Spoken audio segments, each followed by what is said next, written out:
di podcast Ceria, cerita bersama dengan penuh sukacita. Oke, bismillahirrahmanirrahim. Assalamualaikum warahmatullahi wabarakatuh. Waalaikumsalam. Iya, baik, saya di sini mahasiswa dari RPLPG PAUD UNS, Anissa Nur Hidayah. Hari ini akan membersamai Sobat PAUD di podcast Ceria ini tentang kita akan membahas tentang pentingnya bahasa Inggris untuk dikenalkan sejak dini. Nah, sebelumnya kita mungkin yel-yel dulu ya. Oke, siap ya. 1, 2, 3. UNS Bisa. FKIP Bagus. PG PAUD Ceria. RPL. Oke.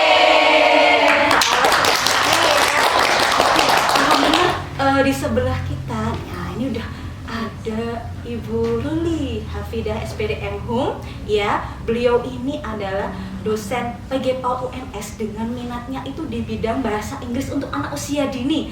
Dan saat ini beliau juga tengah menyelesaikan studi doktoralnya juga terkait itu nanti penelitiannya. Kita nanti akan dapat banyak bocoran nih di sini ya. Jadi terus tetap stay tune di sini untuk tahu tentang pentingnya bahasa Inggris sejak dini ya, sejak usia dini. Oke. Selamat datang. Assalamualaikum Ibu Ruli. Waalaikumsalam warahmatullahi Alhamdulillah, terima kasih banyak, senang sekali bisa akhirnya bisa bertemu dengan Ibu Ruli di podcast ini ya. Nanti senang sekali bisa nanti kita akan bahas apa yang jadi penelitiannya Bu Ruli juga nih nanti ya. Siap. Oke, baik. Kita bisa langsung mulai Ibu. Jadi monggo silakan. Baik. Kita akan langsung saja mulai dengan pertanyaan pertama. Sebenarnya seberapa penting sih memberikan pembelajaran bahasa Inggris untuk anak usia dini, Bu? Oke, ini kan sekarang ini Ya, betul. Jadi karena sudah sesuai dengan perkembangan zaman di ayah bunda semuanya. Jadi kalau kita bicara tentang bahasa Inggris, mungkin ini sama dengan zaman sekarang yang serba digital. Iya. Gitu. Jadi digitalisasi, kemudian bahasa Inggris itu tidak bisa kita lepaskan dari anak kita, begitu. Jadi kita nggak bisa mungkin begini, mungkin berangkat dari ada pembelajaran bahasa Inggris yang mungkin ada yang berpendapat ada pro dan kontra. Iya. Jadi berangkatnya dari situ. Mungkin kalau yang kontra, nih kita yang kontra dulu gitu nih, karena nanti kedepannya kan kita mau ngomong tentang bahasa Inggris gitu. Berarti yang kontranya itu mungkin mereka berpendapat bahwa oke, anak usia dini mereka sedang mengembangkan tentang pengembangan bahasanya, mengembangkan bahasa ibunya, begitu nih bahasa Indonesia. Ketika anak 0 sampai 6 terutama yang mungkin sudah usia TK begitu di 4-6 tahun, mungkin mereka ada yang sebagian mungkin anak yang pengembangan bahasa ibunya itu belum maksimal. Jadi ada kecenderungan mungkin orang tua takut ketika nanti ditambah dengan bahasa Inggris itu jadinya seperti apa? Apa nanti akan jadi malah bagus atau malah yang bahasa ibunya belum maksimal ketambahan bahasa Inggris jadi tambah tidak maksimal begitu. Jadi atau malah nanti gimana ya, jadi ada kayak kecampur begitu, jadi ada kekhawatiran seperti itu. Bahasa anak Jaksel banget. Iya, ya. jadi mungkin ini ngomong bahasa Indonesia kemudian kecampur, atau bahasa Indonesia mungkin ada yang mungkin usia TK itu bahasa Indonesia bahasa Indonesia itu belum tertata dengan baik, jadi belum misalnya belum punya SPO begitu nggak, jadi masih itu, tapi itu mungkin juga kasuistik juga gitu. Jadi istilahnya nggak semuanya, tapi kalau memang dia sudah mengikuti role-nya di perkembangan bahasa anak usia dini, mungkin usia 5-6 mereka sudah bagus untuk bahasanya. Jadi sudah ada istilahnya ketika berbicara mereka sudah ada subjek, predikat, bahkan juga sudah ada objeknya, terkadang juga sudah ada pengandaian seandainya, jika gitu. Jadi sudah ada bagus seperti itu. Jadi ketika diberikan bahasa Inggris, mungkin ada sebagian orang tua itu yang merasa khawatir seperti itu. Tapi kembali lagi kalau untuk yang pro, jadi ya tadi seperti yang saya katakan bahwa sekarang itu ada masa digitalisasi, kemudian juga bahasa Inggris. Jadi anak tidak bisa, enggak boleh ini digital, enggak boleh untuk bahasa Inggris. Tapi nyatanya di dunia sekarang anak generasi Z kan mereka sudah masuk ke dunia itu. Jadi mau enggak mau mereka juga harus sudah dikenalkan dengan bahasa Inggris. Makanya mungkin banyak teman-teman guru di sekolah-sekolah TK mulai mengenalkan begitu ya. Jadi mulai mengenalkan untuk bahasa Inggrisnya. Jadi istilahnya enggak apa-apa juga, karena istilahnya seperti juga yang disampaikan oleh Montessori atau mungkin oleh Piaget bahwa ketika anak usia 0 sampai 6 itu kan masa golden age gitu ya, masa keemasan gitu. Jadi istilahnya apapun yang diberikan ke anak itu anak kan seperti otaknya seperti spons ya. Jadi bisa mereka bisa jadi bisa menyerap apapun. Kalaupun diberikan bahasa Inggris, mereka juga akan bisa Malah terkadang pernah di penelitian saya ketika anak-anak sudah bisa melafalkan kosakata bahasa Inggris itu mereka mengatakan bahwa ih keren ya gitu. Jadi istilahnya ada istilah keren di sana begitu. Iya. Ketika belajar apa istilahnya gurunya memberikan, kemudian anak-anak sudah bisa melafalkan itu, mereka mengatakan bahwa itu keren gitu. Iya. Jadi istilahnya bisa sebenarnya, dan anak mampu, karena mungkin juga pernah kita lihat di entah di tayangan YouTube atau apa, ternyata anak kecil mereka bisa loh menguasai beberapa bahasa. Ya. Oke, jadi istilahnya bisa. Ataupun juga mungkin berangkat dari begini Bunda, ketika sebenarnya kemampuan yang dikembangkan oleh anak yang pertama itu kan bahasa. Bahasa gitu Bunda. Mungkin Bunda Anissa juga bisa karena seorang ibu juga begitu ya. Bunda-bunda yang lain juga ya, ketika masih bayi itu di kandungan janin gitu, yang pertama dikembangkan menopo kan bahasa. Jadi walaupun anak belum istilahnya belum bisa berbicara, tapi kan tetap diajak. Kadang ibunya juga bilang, mungkin orang lain melihat ini ibu ini kok ngomong sendiri ya istilahnya gitu sambil dengan janinnya. Jadi istilahnya dikembangkan kan bahasa juga. Anak menyimak, bayinya mendengarkan. Jadi istilahnya itu.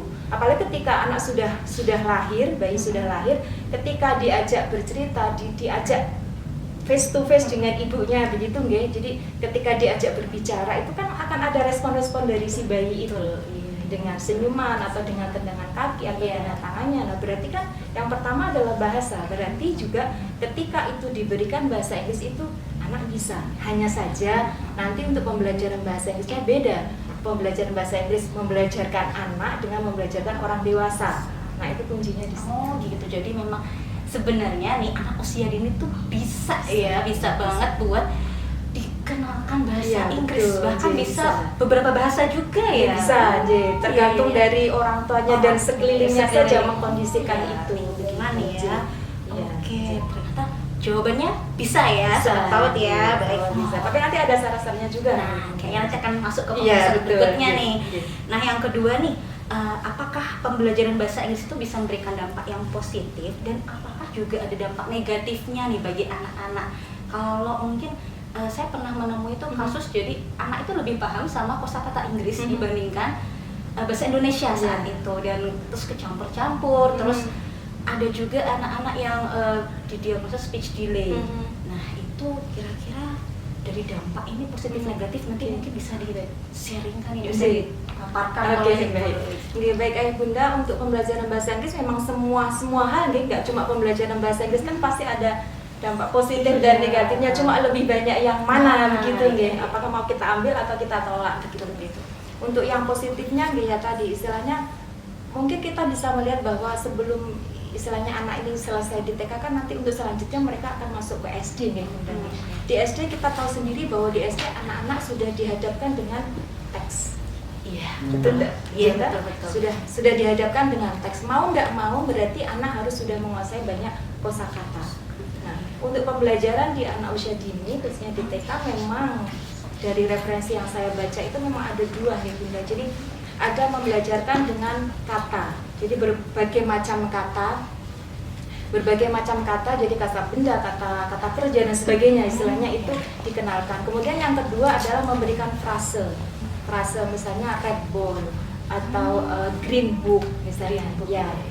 Terus kemudian yang ketiga adalah kalimat-kalimat yang biasa dipakai untuk sehari-hari.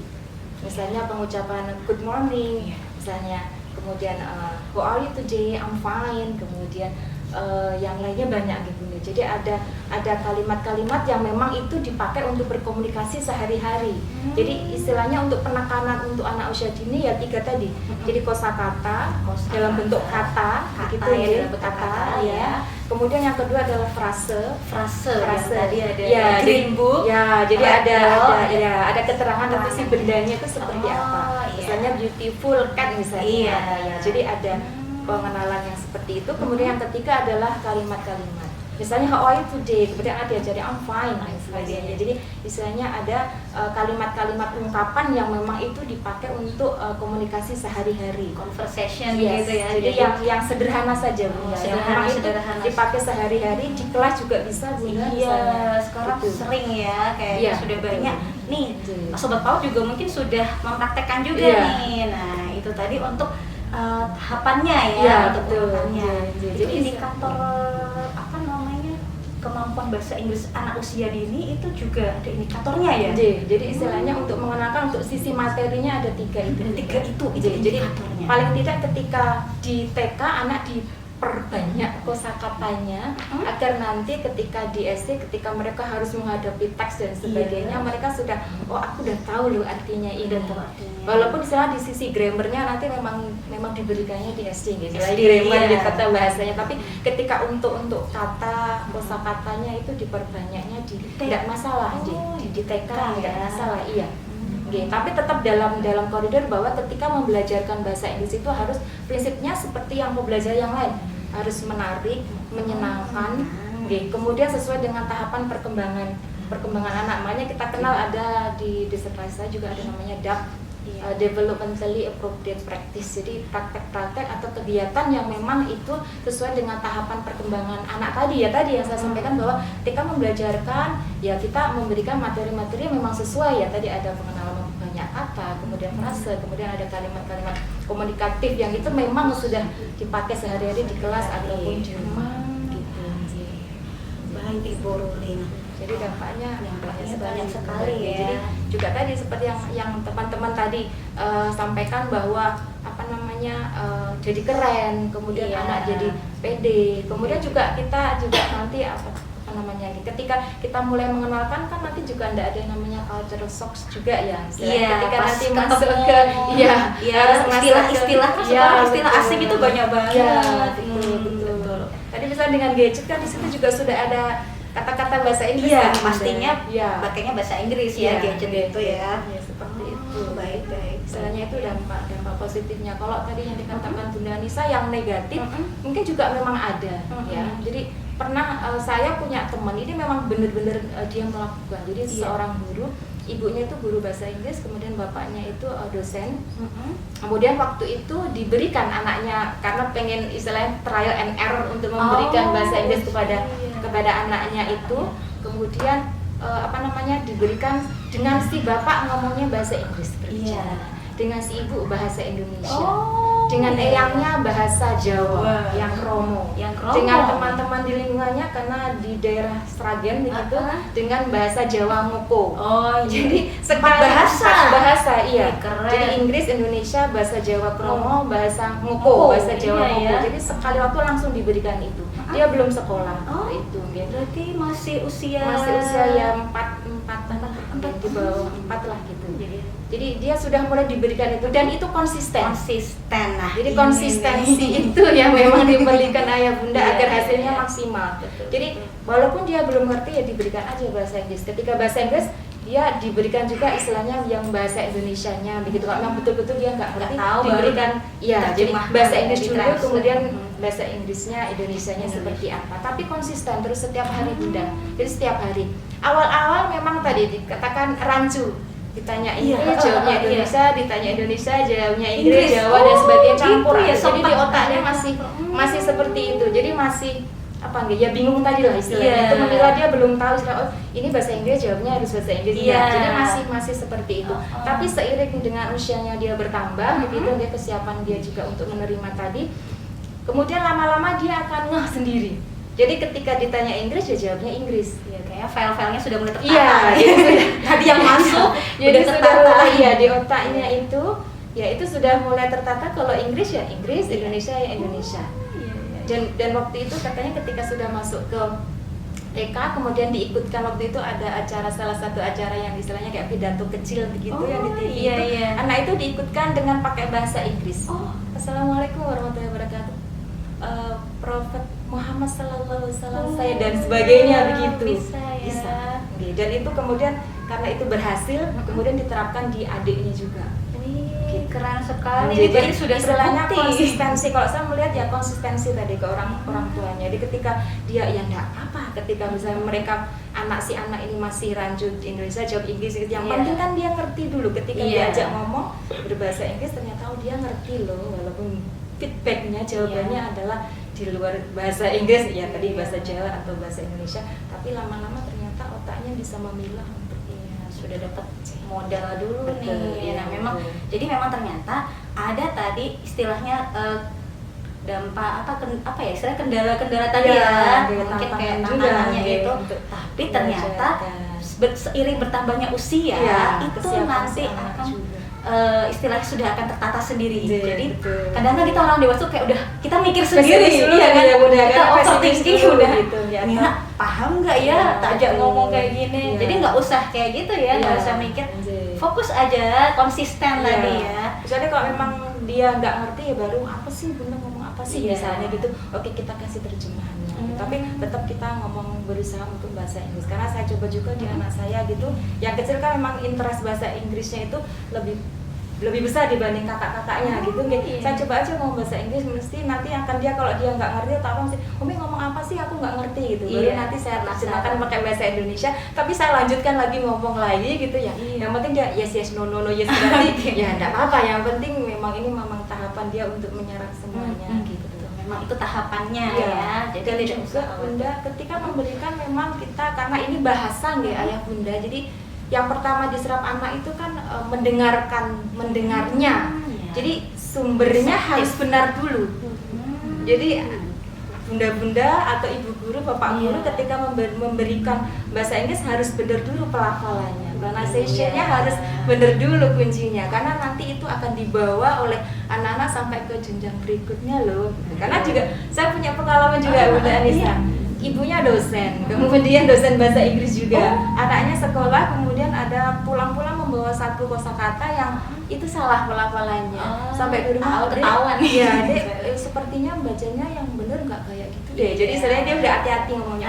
Oh enggak, kata bundaku di sekolah benernya ini kok. Iya. Tapi itu kayak oh enggak, pokoknya ini aku nurut aja kan, katanya bu guru nomor 1 ya bagi anak-anak ya. Jadi ketika itu pun mohon maaf salah tadi juga, pokoknya ini bener. Terus temen saya akhirnya bingung ini gimana ya caranya. Akhirnya ya tadi karena dia sudah menyampaikan langsung ke anaknya, ternyata anaknya masih kekeh. Iya. Pokoknya ya bundaku yang bener, bunda yang salah gitu Iya. kan. Misalnya nggak percaya kalau bundanya itu dosen bahasa Iya, Inggris gitu nih. betul. Gitu. Tapi terus kemudian teman saya enggak istilahnya enggak bilang cara begitu deh. Dicarikanlah video-video yang ada kosakata itu. Oh. Jadi dia mendengar langsung, Langsung. nanti lama-lama dia membenarkan sendiri. Iya. Nah, ketika sampai di sekolah bunda, Iya. dia pakai yang baru. Heeh. Yang itu waktu itu saya ingat pas kata finger. Oh ya, Bu finger. gurunya memberikannya finger. Finger. Karena mungkin G dibaca J gitu ya, Iya, finger iya. G gitu ya. Jadi finger Oh. gitu. Jadi ketika sampai di rumah dia bilangnya oh finger Bang. Kak ini kan bukan finger tapi finger double G gitu ya, finger gitu. Finger. Enggak, itu masih salah. Akhirnya tadi dicarikan entah itu lagu-lagu yang ada kata Iya. itu ya. Akhirnya dia membenarkan sendiri ketika sampai di sekolah dia sudah berubah pakai finger. Iya. Nah, di situ kemudian bu gurunya ganti lo itu Yang salah, nanya Mbak. ini. Itu salah. Yang benar adalah finger Oh, begitu. Jadi gitu. ya itu akhirnya ya tadi mungkin pesan saya adalah kalau bunda-bunda yang mau mengajarkan bahasa Inggris nggak usah khawatir sebenarnya ya, tetap pede aja Iya. memberikan, tapi tadi ada syaratnya gitu. Iya. Kita mau memberikan ya mungkin sekarang kan sudah banyak aplikasi ya bunda-bunda, atau di HP pun kan bisa di setel itu ya istilahnya ada terjemahan dan Iya. apa itu kalau mau mengajarkan mungkin diketik di situ misalnya nanti bunyinya apa kan Apa, tinggal tinggal kita ngikutin iya ya. betul. Jadi biar nanti anak-anak itu juga dapat sumber belajarnya dari bunda itu yang benar gitu pronunciation-nya. Betul. Iya, jadi biar udah luar biasa nih tadi udah dapat banyak banget. Nah ini kita mau lanjut yang ketiga Oke, ya Bu ya, yes, pertanyaan silakan. ketiga. Nah ini nih dengan latar belakang keluarga yang beda-beda nih, apalagi kita di Indonesia, kita bukan orang asli sana ya, asli Inggris ya. Nah kira-kira gimana sih cara memberikan pembelajaran bahasa Inggris agar itu bisa berkelanjutan? Jadi kan kadang kita cuma taunya cuma apple, banana kayak gitu. Nah, Iya. tapi biar bisa berkelanjutan dan itu kan juga penting ya, Iya, untuk betul, zaman betul, sekarang tadi betul. seperti Bu Ruli bilang ini Iya. sekarang udah jadi hal yang nggak bisa terpisahkan Iya, ini ya di era iya. teknologi saat Iya. ini. Nah mungkin bisa disampaikan nih Bu Ruli. Iya. Oke ayah bunda, untuk bagaimana caranya dengan kondisi dari keluarga yang tadi berbagai suku bangsa Iya. gitu deh. Istilahnya kalau di sini ya ada berbagai suku yang ada di Indonesia. Bagaimana untuk belajarkan bahasa Inggris begitu. Yang pertama nih, tadi ya kesepakatan dari ayah bunda nih. Istilahnya ya, kesepakatan dari ayah bunda juga konsistensi ketika oke, kita sepakat memberikan bahasa Inggris untuk anak kita begitu. Jadi istilahnya bahasa Inggris nggak cuma dipasrahkan ke gurunya di sekolah begitu ya, pokoknya diajarin Bu nanti pokoknya pinter bahasa Inggris, nggak bisa. Padahal sekolah berapa jam ya? Iya, cuma berapa jam. Jadi lebih banyak dengan ayah bunda di rumah. Jadi memang ayah bunda sekarang dalam artian harus jadi orang tua yang smart ya.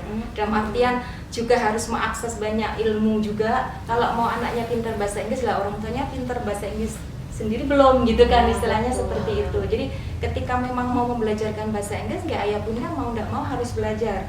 Ketika tadi yang istilahnya kalimat-kalimat yang simpel saja, ayah bunda kan bisa ya istilahnya, sambil melihat di terjemahan sama untuk pronunciation-nya, pelafalannya tadi istilahnya yang benar seperti apa begitu. Jadi istilahnya are you happy, misalnya ketika pulang anak ditanya are you happy dek gitu, senang nggak ya pulang dari sekolah, ya senang, oh happy ya, oh happy itu. Jadi istilahnya ada kalimat.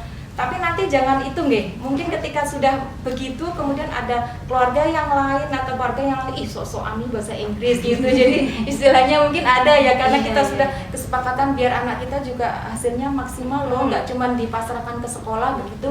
Dan nanti ketika ada omongan-omongan begitu ya ayah bunda ya istilahnya ya udah cuek aja lah gitu kan. Ini juga hal yang positif bukan yang negatif gitu kan, bukan mau main sok-sokan juga enggak, karena memang untuk membantu anak ini nanti agar pas di SD-nya juga lebih maksimal gitu untuk sekarang semua serba juga pakai bahasa Inggris, ya, istilah-istilah asing ya. Dan ayah bunda juga nanti jadi mungkin belajarnya ya belajar jadi bagus bahasa Inggrisnya ya, ilmunya juga begitu. Jadi istilahnya ayah bunda nggak usah khawatir juga untuk yang tadi ini kan banyak aplikasi gitu, banyak cara untuk bisa tinggal mau atau tidak begitu. Kembali lagi ya. Tinggal mau atau tidak, ketika sudah mau konsisten atau tidak ketika memberikan itu. Anaknya sudah semangat tapi ternyata bapak ibunya hari ini ngomong bahasa Inggris, besok udah lupa lagi, besoknya lagi ngomong ya enggak maksimal ayah bunda. Jadi memang harus maksimal untuk memberikannya itu biar hasilnya juga kelihatan maksimal, enggak setengah-setengah di anaknya. Dan ingat masa depan anak nih, strong way-nya. Iya, karena memang untuk golden age kan cepet sekali nggih istilahnya tadi bunda, lewatnya itu cepet. Ini tiba-tiba bisa seperti diulang ya Bu ya. Anak saya sudah tiba-tiba yang kecil nggih yang nomor 3 kok tiba-tiba sudah selesai TK ya udah mau masuk ke SD. Seru banget ya. Mumpung yang masih di TK monggo. Mari ayah bunda untuk selalu belajar, untuk belajarkan bahasa Inggris kalau ada memang salahnya gitu. Dan istilahnya ketika diomongkan oleh sekitar cuek aja lah gitu. Misalnya di tempat-tempat umum juga ketika kita sudah mulai pede dengan bahasa Inggris, udah diomongan aja walaupun dilihat gini bodo amat gitu ya. Nggak kenal juga gitu, yang penting kan anak saya gitu. Jadi istilahnya seperti itu. Masalah ya. Jadi tadi kembali ke kemauan dan memang kesepakatan, konsistensi. Nah, itu nih bagi ayah bunda yang meskipun kita di sini orang Indonesia ya. Betul. Jadi karena ya tadi anak-anak zaman sekarang kan sudah masuk ke digitalisasi, bahasa Inggris untuk komunikasi global. Jadi mau nggak mau ya kita harus mengikuti itu. Kan nggak mungkin kita nggak boleh, nggak bisa dong. Udah bisa masuk ke sana berarti ya kita harus menyiapkan anak kita untuk bisa istilahnya dalam tanda petik bersaing dengan yang lain begitu. Kemudian juga Bunda Anissa ketika membelajarkan kan dengan cara yang menyenangkan, misalnya tadi dengan mendongeng atau bercerita, pakai buku, pakai flashcard kan bisa. Sebelum tidur misalnya bunda-bunda punya flashcard, misalnya mengenalkan banyak kosakata kan banyak sekarang. Bisa beli-beli di marketplace atau di toko-toko buku kan banyak flashcard itu untuk pas mau tidur. Atau ketika saya pernah pengalaman dengan anak saya, dia tambah kosakatanya ketika mau tidur sambil dongeng ya, pokoknya saya mendongengnya pakai topiknya biasanya hari itu yang sedang dipakai untuk drama itu apa. Anak-anak kan kadang banyak dramanya gitu. Drama bisa bertengkar antar kakak dan adik gitu. Nah, itu saya angkat untuk saya pakai untuk bercerita ketika mau tidur. Jadi biar nanti ini harus berbaikan dan sebagainya, harus sayang saudara dan sebagainya, itu saya pakai. Kemudian waktu itu pakainya adalah karakternya pakai binatang. Binatang sambil mengenalkan kosakata binatang. Jadi ceritanya ini pada suatu hari ini di sebuah hutan gitu. Jadi dia langsung udah siap-siap gini udah. Jadi kemudian kan ada rusanya, saya kenal dia dir dan sebagainya, sudah mereka sudah mulai paham itu. Kemudian saya masuk sisi moralnya tadi, ternyata dapat bahasanya, dapat moralnya juga dapat untuk itu ya itu. Jadi istilahnya itu. Mungkin agak saya spill sedikit ya terkait dengan penelitian saya. Saya sedang mengembangkan model pembelajaran bahasa Inggris karena memang background saya bahasa Inggris. Saya juga sudah banyak ke TK-TK entah sebagai DPL dan sebagainya. Iya. Saya ingin membantu bunda-bunda yang ada di TK untuk istilahnya membelajarkan bahasa Inggris, karena saya juga melihat sumber-sumber kok buku-buku gitu ya, referensi kok belum banyak yang istilahnya sesuai dengan topik lah buku-bukunya dan sebagainya. Ini saya mengembangkan satu model pembelajaran yang itu ada dua gitu Bunda. Jadi ada namanya DAP tadi, Developmentally Appropriate Practice. Jadi membelajarkan bahasa Inggris ya sesuai dengan apa ya, tahapan perkembangan anak. Seperti hanya ketika bunda-bunda ngajak ngomong anak-anak membelajarkan bahasa ibu kan sama, bahasa Inggris juga seperti itu konsepnya. Kemudian yang kedua adalah saya gabungkan dengan whole language. Whole language, jadi pembelajaran yang integratif, holistik. Jadi tidak bisa membelajarkan, kalau yang dikatakan whole itu kan berarti di bahasa ada dua, kemampuan reseptif, ada kemampuan ekspresif. Untuk yang reseptif menerima berarti ada menyimak, kemudian ada membaca. Kemudian ada yang ekspresif berbicara dan menulis. Kemudian juga ada keaksaraan, karena saya mengambilnya literasi bahasa Inggris. Jadi istilahnya ketika membelajarkan ya harus itu. Jadi nggak bisa dikatakan sekarang belajar bahasa Inggrisnya yang berbicara tok, besok menulis permulaan tok, kemudian biasanya enggak. Jadi sekali waktu langsung dikembangkan 5, iya itu. Kemudian saya menyusun buku dari model saya itu, kemudian ada produknya, ada buku cerita. Jadi buku cerita sesuai dengan tema-tema. Itu yang saya ambil adalah temanya ada 3, lingkungan, binatang, dan tanaman. Di sekitar anak ini ya. Kemudian buku ceritanya sudah saya buat bilingual, jadi Indonesia Inggris ceritanya. Kemudian juga karena saya paham bunda-bunda yang mungkin bukan background bahasa Inggris takut mau memberikan karena mungkin pronunciation-nya ini gimana sih cara baca ini yang benar seperti apa, karena caranya tadi mau belajar bahasa Inggris harus pronunciation gurunya harus bagus dulu gitu. Jadi di situ ada saya berikan juga ada QR barcode-nya. Jadi ketika di-scan barcode-nya nanti akan terdengar suara ada barcode teksnya tadi. Jadi ketika membaca itu nanti ketika diberikan kepada anak, bu gurunya sudah istilahnya pronunciasi sudah bagus karena sudah belajar dulu. Kemudian saya kembangkan juga ada songnya, ada gamenya juga, menulis permulaan juga. Kemudian saya lengkapi dengan flashcard-nya juga. Menarik ini pakai komplit. Nah ini bocoran ya sobat PAUD. Dan ternyata apa yang dipaparkan Bu Ruli ini juga otomatis sudah menjawab pertanyaan terakhir kita. Iya, Bu Ruli kita sehati. Ternyata ya. Baik, terima kasih banyak Ibu Ruli untuk waktunya hari ini udah hadir di podcast ya, podcast ceria yang ini banyak banget isinya daging banget ya. Nah, itu tadi kita sudah dapat ya alasan-alasannya kenapa sih ternyata bahasa Inggris ini sangat penting nih sejak anak usia dini. Tadi karena ini sekarang sudah digitalisasi nggak bisa terpisahkan, kemudian tadi perlu adanya hal yang menarik ya ketika membelajarkan sesuai dengan tahapan perkembangan dan holistik integratif ya. Jadi tidak bisa dipisahkan dan konsisten. Kembali lagi kemauan ya, kesepakatan keluarga kuncinya. Baik, terima kasih banyak. Kalau gitu cukup sekian sesi podcast ceria hari ini Sobat PAUD. Saya tutup. Wassalamualaikum warahmatullahi wabarakatuh. Waalaikumsalam.